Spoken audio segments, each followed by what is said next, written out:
I am incredibly excited about this. The Game Boy Color is back, better built, and supposedly includes a sapphire crystal screen. See, back in the day, my first big purchase as a 12-year-old was a brand new translucent atomic purple Game Boy Color.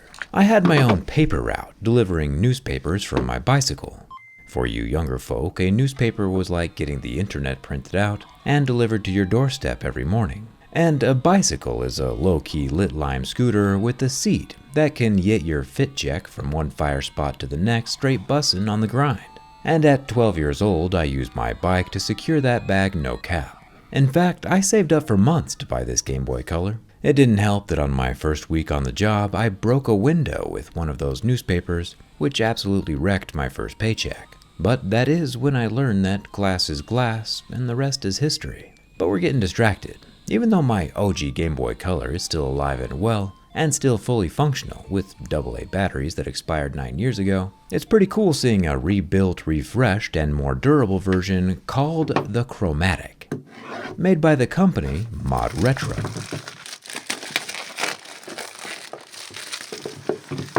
On the website, Mod Retro claims the Chromatic can function with every Game Boy and Game Boy Color cartridge that's already in circulation, and that the body of the Chromatic itself is indestructible, which is a bold statement. Right off the bat, you can tell that the shape of both devices is slightly different. Nintendo, being one of the more litigious companies out there, means that Mod Retro has probably gone to incredible lengths to make sure its components differ just enough to be a standalone creation.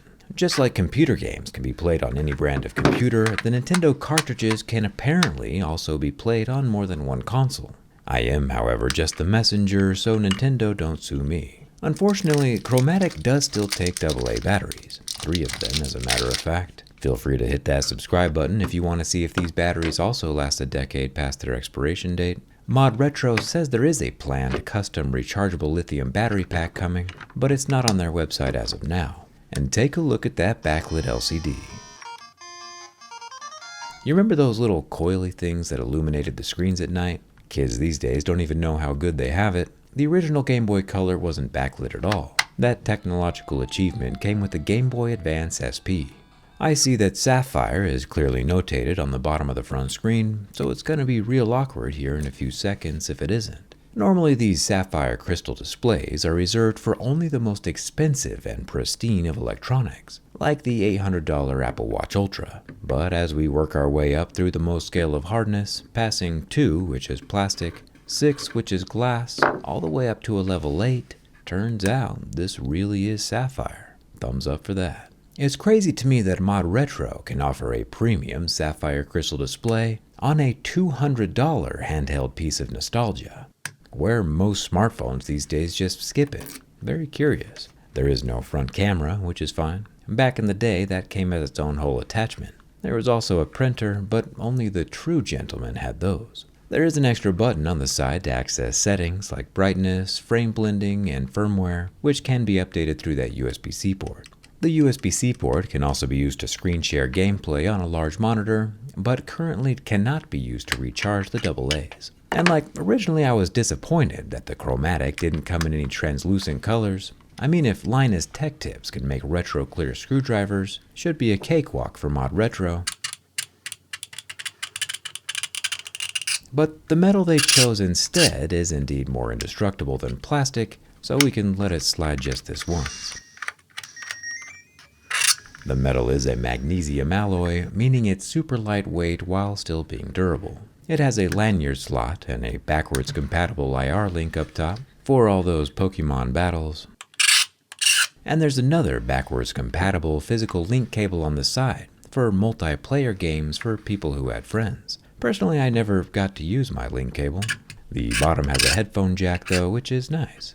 There's a loudspeaker opening as well as the USB-C port, which is mostly for decoration, unless you plan on connecting to that external monitor.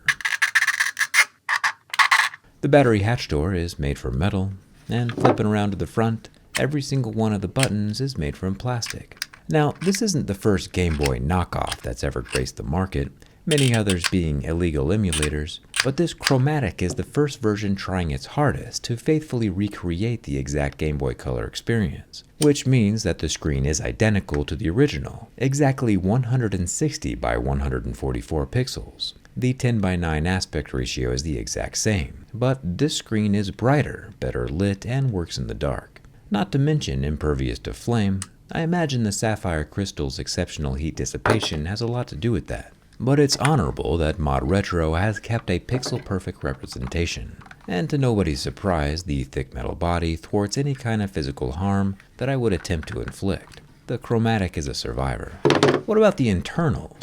We can't let this Chromatic sneak by without scoping out the insides. And in a throwback not realized by most, we find the same tri-wing screws that Nintendo uses on all of their hardware. This could very have easily been a Phillips head, but it's a neat little Easter egg to throw in there. They've put a lot of effort into maintaining the classic. And just like that, with 4 screws gone, the internals are visible.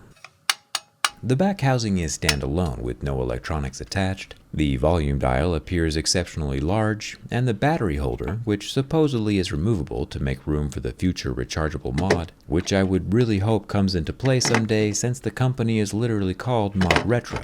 It would be kinda dumb if they didn't allow mods. With the 3 screws gone, it looks like that new rechargeable battery could just plug right into the same slot. The motherboard is rather glorious, gold and black accents with resistors, chips, and contact pads scattered across the surface. The USB-C port and headphone jack are soldered in, and the Made in Mexico stamp on the back means that the price of this system is going to jump $50 when all the tariffs kick in. Kind of exciting.